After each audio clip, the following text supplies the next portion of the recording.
ቤታችን እንኳን በገሃድ አይተናት እንደው አንድ ቀን በህልማችን አይተናትም በሞት ነው። እንዴት ያለች ውብ ናት! ፈጣሪ እንዴት አድርጎ ወደዳት! እንዴት ያለች መልከኛ ናት! መላእክት እኮ ሳስተውላታል።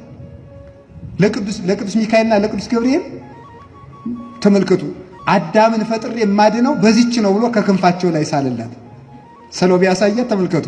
ከዚያ በኋላ ምን አለ በክንፉ ሲላ ኧረ ቶሎ ፍጠራት ናፍቃናለች፣ ለኛም እህት እንድትሆነን በንጽህና እንድትመስል ቶሎ ፍጠርልን።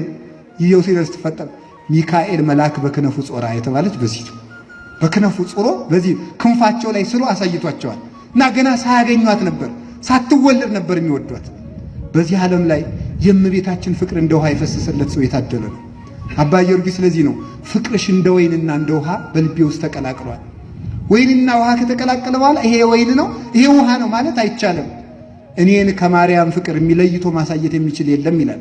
እንዴት አድርጎ ቢወዳድ ነው እናት! እንዴት አድርጌ ላመስግንሽ ይሆናል? ምን ላድርግ? ጠጉሬ እንኳን አፍ አውጥቶ ቢዘምርልሽ አይበቃሽ ይላል። ስለዚህ ዝም ብዬ ቡርክት ልሻለሁ ይላል።